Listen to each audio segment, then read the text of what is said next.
안녕하세요, 여러분. 지금 여기 뉴스입니다.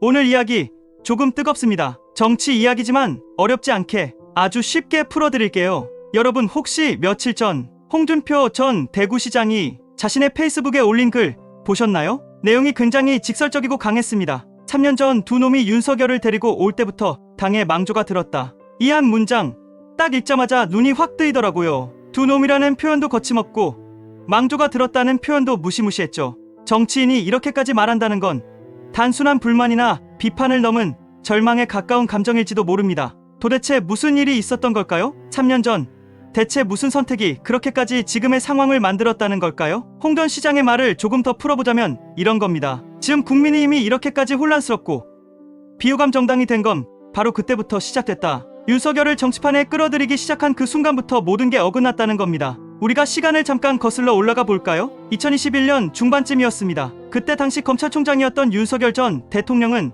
정치에 입문한 인물이 아니었어요. 그런데도 그의 등장은 그야말로 정치판의 핵폭탄 같은 존재였습니다. 검찰총장 시절 문재인 정부와 각을 세우며 이름을 알린 윤 전 대통령은 정권교체의 적임자라는 상징처럼 여겨졌죠? 국민의힘은 내부적으로 자생적인 후보가 마땅치 않았어요. 당시 대선 주자로는 유승민, 홍준표, 원희룡 등 여러 인물이 있었지만 결정타가 없다는 평가가 많았고 여론조사에서도 확실히 1위를 찍는 인물이 없었죠. 그런 상황에서 윤석열이라는 이름이 나오기 시작했고 일부 인사들이 강력히 밀기 시작합니다. 홍준표 시장이 말하는 두 놈이란 이 시점에 윤석열 전 총장을 정치판에 끌어온 국민의힘 내부 인사들, 즉 윤석열을 정치적 상품으로 띄운 중심 세력일 가능성이 큽니다. 이 인물들이 구체적으로 누구인지는 명시하지 않았지만 정치권에선 대략적으로 짐작하고 있죠. 이들은 윤석열의 인기와 반문재인 정서를 등에 업고 정권 교체에 성공할 수 있다는 판단을 내린 겁니다. 이 사람 데려오면 우리가 이긴다는 거였죠. 하지만 그 판단 과연 옳았을까요? 홍준표 시장은 이 점을 두고 지금도 크게 비판합니다. 그때 당시 자신의 경고가 무시당했고 결국 그 판단이 지금의 혼란으로 이어졌다는 거죠. 윤석열 전 총장이 국민의힘에 전격 입당했을 때 당 내부 분위기는 말 그대로 양가 감정이었습니다. 한쪽은 이제 우리가 정권 교체한다며 희망에 부풀었고 다른 한쪽은 이 사람 정치 한 번도 안 해봤는데 우리 당을 이끌 수 있을까 하는 걱정을 했죠. 홍준표 시장은 그 후자였습니다. 그는 당시에도 말했습니다. 나는 이 당에서 26년을 있었던 사람이다. 나는 누구보다 당을 잘 안다. 정치라는 건 그렇게 간단한 게 아니다. 임기 하나로 대통령을 시키면 그 다음은 어떻게 하려고 하느냐. 그 경고 지금 보면 꽤 의미심장하죠. 그리고 결국 대선에서 윤석열 후보가 대통령에 당선되긴 했지만 그 이후 펼쳐진 국정 운영은 순탄치 않았습니다. 지지율은 꾸준히 하락했고 당 내부는 갈라졌고 지금은 심지어 총선까지 참패했죠. 홍 시장은 그 모든 과정이 처음부터 예견된 비극이었다고 보는 겁니다. 두 놈의 욕심, 인기 영합주의, 단기 승리에만 목을 맨 결과가 지금의 당의 몰락이라는 것이죠. 이렇게 하나씩 풀어보면 홍준표 전 시장의 말은 그저 화가 나서 쏟아낸 말이 아니라 지난 3년간의 정치 여정에 대한 뼈아픈 평가처럼 들립니다. 물론 그의 주장에 전적으로 동의하지 않는 사람도 많습니다. 윤석열 아니었으면 정권교체 자체가 어려웠다고 말하는 사람도 있고 당시의 선택지는 많지 않았다고 반박하는 사람도 있어요. 하지만 중요한 건 지금 이 시점에서 우리가 돌아봐야 할 질문입니다. 과연 우리는 옳은 판단을 했는가? 정권교체는 성공했지만 그 이후의 길은 제대로 준비되었는가? 정치를 개인의 이미지에만 의존하면 그 끝은 어떻게 되는가? 그 질문에 대한 생각을 안고 이제 본격적인 이야기로 넘어가 보려 합니다. 그때는 시작에 불과했습니다. 진짜 불씨는 바로 지금 이 안에서 커지고 있었습니다. 여러분, 단일화라는 단어 참 많이 들어보셨죠? 정치권에서는 특히 선거철만 되면 어김없이 등장하는 말인데요. 두 명이 싸우면 둘 다 망한다는 걸 너무 잘 알기에 결국 하나로 합치려는 전략입니다. 지금 국민의힘이 처한 상황도 딱 그렇습니다. 2025년 대선을 앞두고 두 명의 보수 진영 후보가 있습니다. 한 명은 김문수 전 경기지사, 다른 한 명은 한덕수 전 국무총리. 두 사람 모두 경험 많고 보수의 가치를 내세우는 인물들이죠.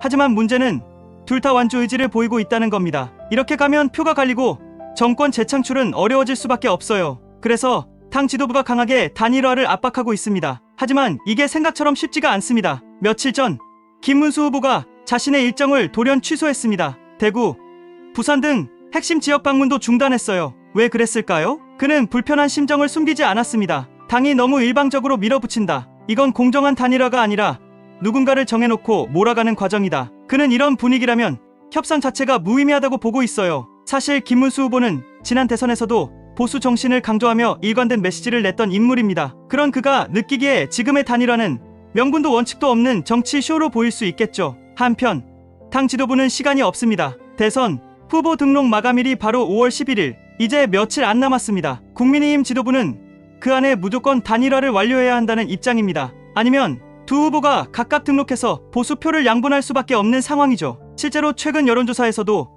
양쪽이 나뉘면 중도층은 대거 빠져나가는 흐름이 보입니다. 그래서 지도부는 김문수 측의 빠른 회동과 단일화 실무팀 구성을 요구하고 있어요. 하지만 김문수 측은 그 어떤 논의도 전제 조건이 불공정하다며 반발하고 있습니다. 이쯤 되면 단일화 협상이 아니라 신뢰 붕괴에 가까운 상황이죠. 한덕수 측은 그렇다면 한덕수 후보 측은 어떨까요? 표면적으로는 열려있다는 입장을 취하고 있습니다. 김 후보와의 회동도 언제든 가능하다. 국민통합과 보수 승리를 위해 기꺼이 협상하겠다고 밝히고 있지만 문제는 속도와 방식입니다. 김문수 후보는 대면 회동 전에 공정성 확보를 먼저 이야기합니다. 예컨대 후보 자격 기준, 여론조사 방식, 배심원단 구성 등등. 하지만 한덕수 측은 너무 조건이 많다며 난색을 표하고 있습니다. 이쯤 되면 여러분도 느끼시겠지만 이건 단순한 후보 간의 갈등이 아닙니다. 이 안에는 보수 진영 내부의 구조적 불신, 그리고 지난 3년 동안 누적된 정치적 피로감이 고스란히 담겨 있어요. 예전에는 정치권에서 싸움이 나면 밖에서 적이 생긴다는 말이 있었습니다. 하지만 요즘은 좀 다릅니다. 싸움은 항상 내부에서 시작되고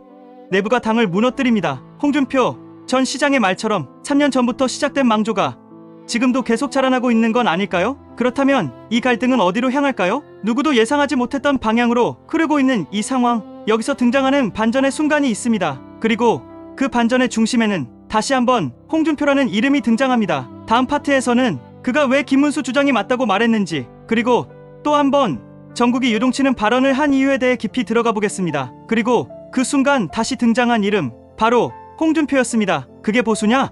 칼 같은 일침.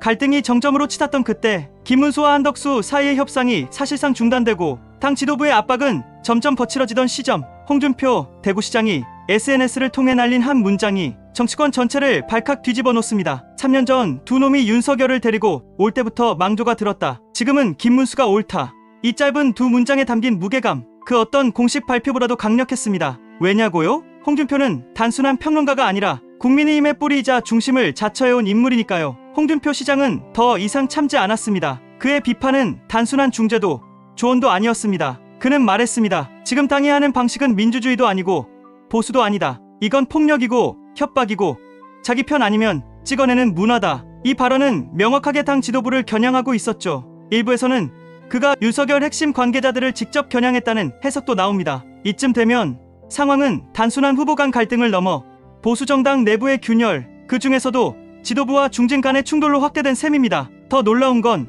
홍준표 시장이 김문수의 주장에 공감했다는 점입니다. 그는 단일화의 방식 자체를 문제 삼았습니다. 어떻게 후보 하나 정하는데 협박이 오가고 후보 사무실까지 압박하나? 그게 정당인가? 조폭 조직이지. 말 그대로 정치권을 향한 사이다 같은 직격탄이었습니다. 홍준표는 단순히 김문수를 지지한 것이 아니라 지금의 단일화 과정 전체가 비정상적이라고 본 겁니다. 그리고 이 메시지는 보수 유권자들에게도 꽤나 큰 울림을 줍니다. 왜냐고요? 정권이 바뀌었는데 왜 우리는 더 답답해졌지? 라는 근본적인 질문과 맞닿아 있기 때문입니다. 홍준표의 이 발언 이후 그동안 조용히 있던 보수 중진들이 하나둘씩 목소리를 내기 시작합니다. 당이 이렇게 일방적으로 가도 되는가? 이러다 당심과 민심이 갈라지는 거 아닌가? 어쩌면 이건 지금껏 봉합만 해왔던 갈등의 본격적인 시작일 수도 있습니다. 여러분도 느껴지시죠? 단일화 협상이라는 이름 아래 그동안 쌓여온 불신, 피로, 그리고 이질감이 한꺼번에 터져나오고 있습니다. 상황이 이렇게 되면 결국 피해는 누구에게 갈까요? 바로 보수 전체입니다. 지지자들은 분열된 모습을 보며 실망하고 중도층은 고개를 돌립니다. 그리고 그 틈을 늘 그래왔듯 다른 세력들이 파고들 준비를 하고 있죠. 홍준표는 그런 상황을 누구보다 빨리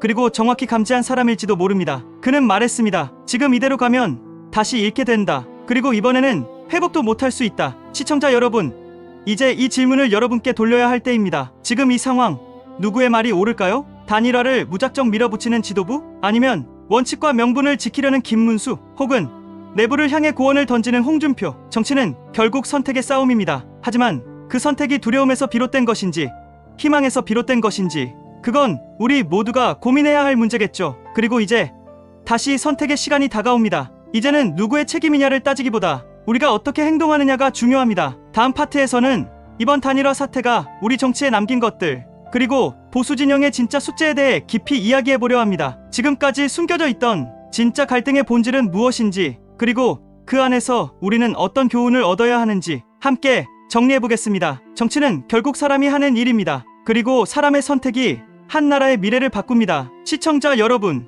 지금까지 우리는 김문수 한덕수 단일화 협상에서 시작된 보수 진영의 내적 갈등과 그 한가운데서 홍준표가 던진 충격적인 메시지까지 함께 따라왔습니다. 어쩌면 이 이야기는 한정당의 내부 싸움처럼 보일 수도 있어요. 하지만 조금만 더 깊이 들여다보면 이건 단순한 당내 권력 싸움이 아니라 지금 이 시대의 보수가 안고 있는 구조적인 문제입니다. 당이 왜 스스로 흔들리고 있는가? 국민은 왜 점점 정치를 불신하게 되었는가? 답은 어렵지 않습니다. 정치는 국민을 위해 존재해야 하는데 언제부턴가 정치가 정치인을 위해 존재하고 있기 때문입니다. 보수 진영은 지금 중대한 선택의 기로에 서 있습니다. 단일화라는 말 참 자주 듣습니다. 하지만 그 안에는 정말 국민을 위한 가치가 담겨 있을까요? 아니면 단지 이기기 위한 계산만 있을 뿐일까요? 그리고 홍준표의 분노 섞인 일침, 모두가 하나의 질문을 우리에게 던집니다. 지금 우리가 걷고 있는 이 길이 과연 옳은가? 많은 분들이 말합니다. 보수는 원래 이래. 결국 선거 앞두고 싸우다 다시 합치겠지. 하지만 과연 그럴까요? 지금 이 모습이 반복된다면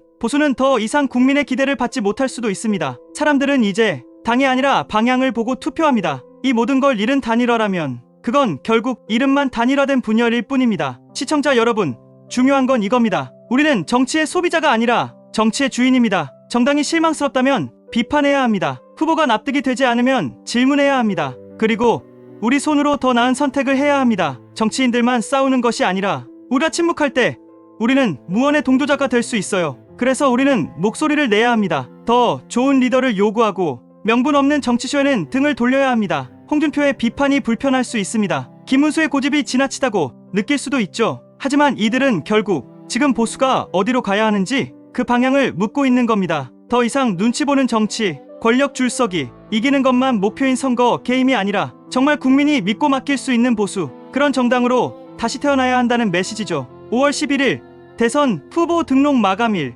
이날은 단지 한 명의 후보가 결정되는 날이 아닙니다. 보수 정당이 어떤 모습으로 앞으로 나아갈지, 그리고 우리가 어떤 정치와 함께할지, 그것을 선택하는 날입니다. 누구를 지지하든 어떤 생각을 가졌든 우리가 이 흐름을 지켜보며 정치에 관심을 갖고 비판하고 선택한다는 그 자체가 민주주의를 지키는 가장 강한 무기입니다. 시청자 여러분, 정치는 멀리 있는 누군가의 일이 아닙니다. 지금 이 순간도 우리 삶 깊숙이 영향을 미치고 있어요. 그래서 우리는 보고, 듣고, 질문하고, 그리고 선택해야 합니다. 오늘의 이야기가 단순히 정치 뉴스 하나를 소비하는 시간이 아니라 여러분이 정치와 사회를 보는 시선에 조금이라도 울림이 되었기를 바랍니다. 좋아요와 구독, 그리고 알림 설정은 작은 클릭이지만 대한민국 정치가 더 나은 방향으로 가는데 큰 힘이 됩니다. 지금까지 함께 해주신 여러분, 감사합니다. 다음 콘텐츠에서 더 깊은 이야기로 찾아뵐게요.